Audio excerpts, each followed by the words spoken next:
This video was a bad idea.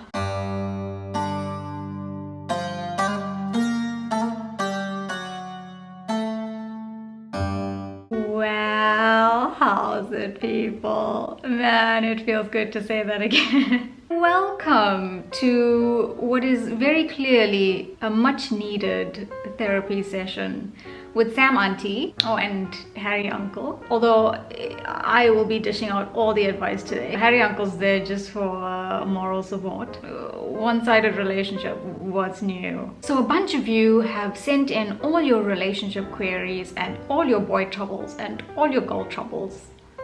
Mostly boy troubles. Worry not, my friends, because Sam Aunty is here to fix all your achy breaky hearts. And if there's one thing that I'm really good at, it's fixing other people's problems while neglecting myself. With that being said, let's get into it. Okay, so the first achy breaky heart. Hey Sam, hey. So, I have a major crush on a guy. Okay, I'm already invested in the story. Whom I've known for over 10 years. What the heck? Have you had a crush on this guy for 10 years? Okay, let me just shut up and read the story. But we've reconnected and gotten okay. So you knew the guy for 10 years and now suddenly you've reconnected, you've gotten closer, now you have a crush on him. Got it. This is why you must shut up and read the whole story. We're both part of a friendship group with people who are my best friends and are extremely important to me. I already know where the story is going. The reason I'm keeping it a secret from them all is I don't want to ruin the amazing friendship I have with him, nor jeopardize our entire friendship group. Also because I'm scared of rejection, but let's not talk about that. Don't you dare come to a therapy session and bring up the actual issues that you need to discuss and then tell me that we mustn't discuss those very issues. No. This is clearly the problem. But let me finish. And he also seems to be totally against dating friends because it risks the friendship. And I understand that, but I believe it's better to be friends with someone before getting into a relationship with them. Should I confess or should I keep my feelings hidden until... Firstly, do you know what happens when you keep your feelings hidden until they die out? Do you know what happens? Ask me. Pick me, ask me. You implode. That's what happens. Implode. Don't ever keep your feelings hidden. You will implode. Listen to me. Or maybe you shouldn't listen to me. This is why people mustn't come to me for relationship advice. Because I'm just like, do it, tell him. Listen, you gotta tell him. Life is way too short. You know what? Life is not short. I don't know why people say that. It's really unbearably long. But what I will say is, you only live once. That's true. You only have this one time. What if this guy is your soulmate? What if he's your twin flame? You don't want to risk losing that because of your rejection issues, which you definitely have. Look at me. I mean, listen to me. This is the thing, right? Isn't it strange how you've known each other for 10 years and then you reconnected? And not only did you reconnect, but you got closer. Do you think that was by chance? Do you think that was a mistake? There are no mistakes. Sometimes what happens with two people, you have two people, right? Sometimes we meet the right person, but at the wrong time. This is not me pulling stuff out my bum. This is how life works. You meet your person, but actually you're like this. You're not aligned. And then you know what happens? You go separate ways, which is what happened here, isn't it? You go separate ways and then you guys go and you grow, you emotionally mature, whatever. And then weirdly, life brings you back. You reconnect. You are more aligned now. Isn't that funny? Isn't it funny how when you reconnected, you got closer? There are no mistakes. So this is what I'm saying. What if he's your soulmate? What if you're meant to be together forever and ever? Amen. You can't take this chance just because of your rejection issues. What's the worst case scenario? Worst case scenario is he's gonna say no. It's gonna be a little bit embarrassing and a little bit awkward at first, but at least you tried and now you know. This is my advice to you, right? Because if you're scared of confessing, because I understand rejection issues, okay? Like, it's scary. So this is what you do. Take your flirting game up a notch, right? Give him the vibe. He's gonna give you one of 3 vibes back. Number 1, he's gonna give you no vibe at all. Number 2, he's gonna give you platonic vibes. Oh, you're shame, this one may be worse than this one. And number 3, he's gonna give you romantic vibes. If he gives you romantic vibes, then you know you're in the game. If he gives you platonic vibes, well, at least you didn't confess. That's what I do. I'm like very indirectly direct. Because you see, me, I'm a very, very brave coward. So I'm very, very indirectly direct. I test the waters like that. But take a chance. You only love once, right? That's my advice. And don't forget to invite Sam Aunty to your wedding. And if you're having issues with numbers because of COVID, don't worry, just send 1 biryani parcel to me. Okay, thanks, man. Next. Okay, so this person says, long distance relationship, sad face. We're in different countries and have been dating for 2 years. For 2 years. I don't know how you do it. Seriously, I applaud you. For 2 years even. I don't know how you guys do that. I can't even do a long distance relationship with a slice of cake. Like, I'll be in the room, that cake will be in the kitchen, and I'll be like, I wonder if that cake thinks about me the way I think about it. Do you know what I'm saying? So like I'm so depressed that cake and I are so far away from each other, you know. If that's how I am with the cake, imagine with a person. Because let me tell you something about me. I'm the type of person who I need you there. I need to touch you all the time. Like, if I can hold you 24 hours a day, I will. I'm that person. I mean, I just need your presence. I need you there. That's me. So I can't even imagine how you've done this for 2 years. Let me tell you something. If you guys have done this for 2 years, you guys deserve to be together. That must be true love. So I really can't wait for you guys to be reunited. And don't forget to send 1 invite to Sam Aunty for your wedding. And if you can't because of COVID, that's okay, send 1 biryani parcel. Thanks. Okay, so this person says, it's strange that for some people, with a flip of a coin, from soulmate, you become a complete stranger. You know, if you think about it, it's not that strange. This is standard grade maths. It's not that strange. It's not that hard to figure out. If a person, listen properly. If a person in your life is able to go from that, someone that you love and cherish, and as you put it, with the flip of a coin to just being a complete stranger again, it simply means that they were not a soulmate. Because a soulmate will never become a stranger to you. It just simply means that they were not destined to be in your life. How do you meet normalish? Sorry. How do you meet normalish people in Durban? Can't trust anyone now. People lie about having COVID. Oh, this COVID story. Listen, my friend, you better start dating yourself. Date yourself for the next 2 years, because I think, honestly, I don't even think it's gonna take 2 years. I don't really see COVID leaving us ever. But for at least the next 2 years, you better start dating yourself. You better start, if you're not comfortable with yourself, you better start getting comfortable with yourself. People are gonna start demanding like vaccination cards. Like, when you get to the restaurant, you better bring up your vaccination card if you want this date to go any further. That vaccination card is going to become like a visa for dating. These are wild times that we're living in. Honestly, you could have just ended at the first question, because I want to know that. How do you meet normal-ish people in Durban? Finished. That's what I want to know. Yeah, where are these normal-ish people in Durban? Me too, I want to know. All I see is tumbleweeds rolling past. And do you see how our standards have dropped? Do you see how we're asking for like less than the bare minimum? Even asking for normal now is too much. At this stage, all we're asking for is normal-ish people. I don't know how to tell my parents that I am gay, and if I should tell them at all. Hey, you know, it really makes me so sad that we are living in the 21st century and we are still frightened to live our authentic lives and to live freely. Like, that's crazy that we're in 2022 and you can't be free. And you know what's even worse is often we are most scared to speak our truth to the ones who are closest to us. Don't you notice that? These are your parents. They birthed you and you're too scared to tell them who you really are. That's the thing. Like I tell you some very personal things. I won't go to my parents about it. I'd rather put it on the internet for strangers to see.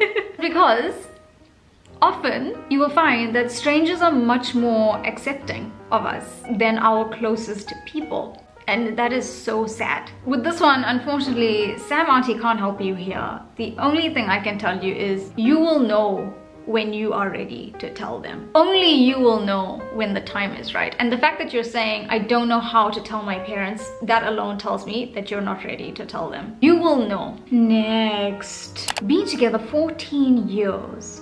Live abroad for almost 8 years. Okay. Not engaged. Cause I guess that's mother-in-law hates me. Yo. Ha. All right. Okay. I won't lie to you. This is something I think about a lot. It takes up a lot of my brain space. This video is not a good idea for me. It is triggering me. You see, I'm okay. Like the fact that you've been together for 14 years without even being engaged, I'm actually okay with that. Like if I find my person and we just be each other's person for the rest of our lives, I'm fine with that. But in your case, I don't know if that's the case. In your case, I want to know whose decision was it to not get engaged? Was it a mutual thing, or was it his decision just because he knew his mother hates you? If you want to get married and he's not proposing because his mother hates you, I don't know, hey? I don't know how I feel about that, because actually I know a couple and same thing. His mother hated her until the day the mother died. She hated her, never accepted her. Still, they got married. He didn't care. They got married, and they've been married for many years. So that's why I'm saying I don't know if it's enough to not even get engaged. If you're in love, nothing should stop you. That's me just being passionate again. Also, you guys are living abroad. So like you're on a different continent, so who even cares? Who cares anymore? Just get married and live your life. I've cut your name off and now I don't know who you are, but I bet you this person is Indian. Especially with Indian mothers, oh my god, they're psychotic. Why do they put us through this? Especially Indian mothers and their sons. Oh my gosh, I don't know what the heck. It's like their sons were brought to this earth on the back of a unicorn and they poop gold or something. I don't know. And what frightens me even more is, what if the son is an only child? Or what if the son is the only son? Or the youngest son? I'll just wait for the parents to kick the bucket and then I'll get married to them. I don't know. Next. Hi, Sam. Hi. What if I'm happy being single? Oh my god. Why is there so much pressure to find a partner? You know what? I'm so annoyed. I cut your name off, but I bet you my bottom dollar, I bet you my bottom rand, my bottom Korean won that this person is also Indian. Oh my dear friend, let me tell you something that I learned when I was back in the day. Oh yeah, when I was 31, just now. This is the truth, right? Actually, there is no pressure to find a partner. If you think about it, there's no pressure. Yes, these pressures, these societal norms exist. And yes, there are pressures that exist from our families. But actually, they only truly exist if you allow them to bother you, if you allow those pressures to put pressure on you. Actually, if you don't give a damn about them and you just live your normal life being single and you just focus on what makes you happy, in this case being single, then you should be fine. If you just go on about your day being single, living your life, your happy single life, not caring about those pressures, then actually there is no pressure. And that, my friend, is the tea. At this point in time, I do not give a rat's bum about any pressure. If I get married at 55, then so be it. No, but really, so be it. This person says, Sam Aunty, help me please. Yes, my child, how can we help you? I sound like I work for F&B. I'm seeing this guy, but I'm starting to feel like things are becoming one-sided. Like I'm the only one trying. What should I do? Thanks. Start walking now. Cut your losses and go. Don't waste your time with these energy vampires, my friend. You haven't said that you're in a relationship. You just said you're seeing this guy. So it tells me that you're either at the start or things are kind of fresh anyway. So rather do it now. Start walking now when you are not that attached. Because later, you're gonna leave for the same reason. I'm telling you now. You're gonna leave eventually for this exact reason. So you rather do it now while you are less attached than later when you're very attached and then you're gonna spend every night crying. And then it's like goodbye mental health, goodbye sleep, goodbye will to live. I'm certain that you'll find someone who is willing to reciprocate the same amount of energy that you are putting in. In fact, let me tell you exactly what's happening in this situation. Let me break it down for you. It's basically social media. So what's happened, right, is when social media was first introduced to us, they marketed it in such a way that it made it seem like our relationships were gonna benefit, our connections were gonna benefit, everyone was gonna get closer through social media. Oh, what, you can't find your person in real life? Don't worry, we got you. Go online, where you can find 1,000,007 different candidates to choose from. The possibilities are endless. We're sure you will find your person using this app. Now what's happened? People have way too many options, literally at their fingertips. Am I right or am I correct? So now, let's say a guy has like specific things that he wants in a girl, right? In his ideal girl, right? So he's going onto Tinder or whatever app. He matches with a girl. Then he meets the girl. And then he realizes this girl does not have one of these things on my checklist. So what does he do? He discards her immediately. I'm sure girls are the same. I'm just saying guys because I'm a girl. So social media has completely destroyed relationships in the sense that there are way too many options, and now it's made us lazy. Now no one wants to put in the effort. Why? Because if she doesn't have that one quality that I look for in a girl, too bad. There are 1,000,006 other girls out there. Why should I put in the effort? I'll just get back on the app. Am I right or am I unwrong? Actually, if you think about it, it was much easier being in a relationship during my parents' age, because they found their person, and yes, that person had a bunch of flaws, but that's okay because they also had a bunch of flaws, and they just had to learn to make it work, and they had to compromise and understand and meet each other halfway. And they had to, because there was no social media, there were no endless options. I was born in the wrong era. I recently met a guy who came out of a super long relationship. We had such a connection like I've never felt before. But he keeps throwing the not ready for a relationship thing in our convos. Yes, this is sad. I want to know, is he giving you the idea that he wants something more with you? Because if he's not giving you the idea that he wants something more with you, if he's not giving you mixed signals, or if he's not like making it known to you that he wants more with you, then I have to say that you are gonna have to understand that he did come out of a super long relationship. It is very possible that he is still processing that. It's possible that he's carrying some baggage over from then. So it's possible that he needs time. It's also possible that he got out of this relationship carrying baggage from that relationship, but still has a very strong connection with you. This is what I'm saying. Meeting people at the wrong time. You guys, if he's giving you mixed signals and confusing you, if he's giving you the idea that he wants something more, but then telling you that he's not ready for a relationship, then you need to walk. If you just have a good connection and he's not giving you the impression that he wants a relationship, then you need to give him time. And I don't know if you're patient to wait for him.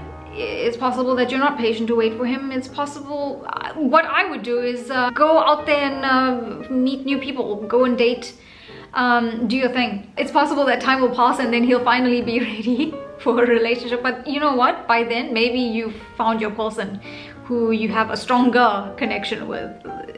This is how life works sometimes. Life is a big old tragedy, isn't it? Well, we got one long story, yeah? I met this guy through my friend. It was her brother. She told me he's a gentleman and very loving. He needed fashion advice, so asked me if I can go shopping with him. He picked me up and we went to Chetty. He told me he'd like to take me to his favorite restaurant. He was rude to the waiters when we got there. Let me tell you something. That is the lowest of the low for me. As soon as someone is rude to a waiter or waitress, it's like the scummiest behavior. First red flag. Okay, let's go. He got angry because they spelled his name wrong on the covert register.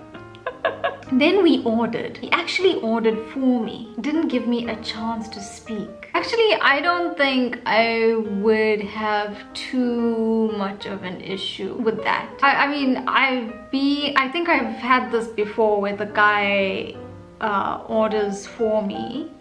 But as long as I'm making my own decision about what I want to eat. But if he like ends up speaking to the waiter first, and then he mentions what he wants, and then he just throws in what I want as well, I have no issue with it. You know, different folks, different strokes. Then, when the bill, this is like a whole Netflix series. When the bill came, I offered to pay, and he said thank you. And I paid almost 800. What in the name of Nando's? You paid 800 rand. Okay. I know this video is about relationships and stuff, but the most important thing I've taken away from the story is that you went to a restaurant. You paid 800 rand. Like, what did you eat? I want to know, like, I want to know everything. Did you eat like some exotic animal from Antarctica? Meanwhile, here on the south coast, if a meal is more than 100 rand, people are taking out mortgages to pay for that meal. Didn't even offer to split it.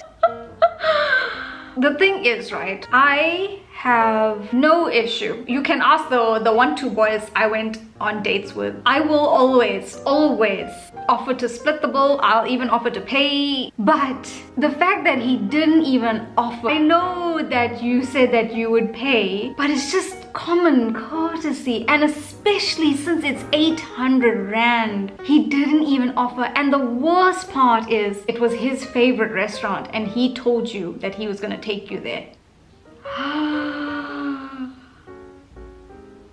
I still can't believe that bill came to 800 rand. But wait, there's more. We then went shopping and he bought such expensive clothing and Nikes, etc. Didn't even buy me a sale t-shirt from Sportsy. That's the best story. You win. People have some nerve, hey? Yo. This is a shocking story. This has put me off further dates. No more. I'm not going on dates anymore. This is what scares me about people. This is what scares. You just never know. You just never know who you're going on a date with. They can give you some impression and then you go and meet them. It's like Jekyll and Hyde, you know? You just never know. This is another thing that I'm traumatized about. Like, what happens? What happens if you end up with someone? You marry them or whatever, and they end up being a raging psychotic murderer. What if you end up with an Oscar Pistorius? Okay, I know I've taken this a bit far from the story, but like, my point is, you just don't know who you're going on a date with. Alright, on to the next one. Hi Sam Aunty. Vanakkam, my child. This is my story. Okay, I'm already invested. I once went out with a guy, made it clear it was just as friends. Oh god, I already know. He then shows up with a bouquet, a whole bouquet of roses. Not even daisies, full on roses. Oh Ram, Ram, Sita Ram. And the whole restaurant was staring at us. The waiter then calls us a couple.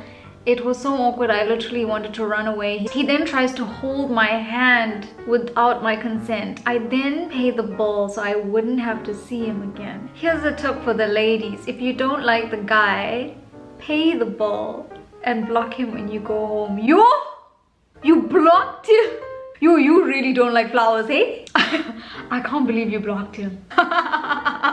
Okay, listen, I just want to say, firstly, you should be grateful. There are girls out there who have been seeing guys for like years and they don't even get one leaf, one stem, not even one stick of sugarcane. You got flowers on the first day, you should be happy. Okay, but I won't lie, I'm with you. Like, I'm not much of a gift person myself. A bouquet of roses, that's a lot on the first meeting. Like, you don't have to come, especially the first meeting, you don't have to come with like don't come here with your bribes, you know? I don't think I would block him. That is severe. If anyone's watching this, please don't buy this girl roses.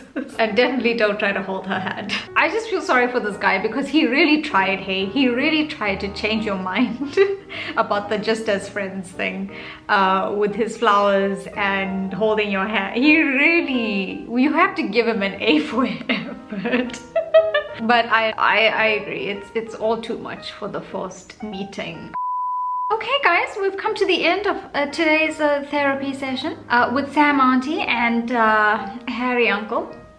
Good for nothing. The ironic thing about all of this is I think I now need therapy. Because let me tell you something, I am very traumatized after this video. This video was a terrible idea. I think I made a terrible mistake doing this video. I hope you took away something from today's session. Basically, the moral of the story is love is horrible and stay away from it. Those of you who get married to those people that you were complaining about in your story, don't forget to send your invite to Sam Aunty. All I want is my biryani parcel. Don't forget, if you like the video, give it a like. If you didn't like the video, give it a like anyway. Don't forget to follow me on all the social media. Don't forget to subscribe to my channel and don't forget to join my channel. And I will see you next time with a new video. Goodbye. 800 rand though.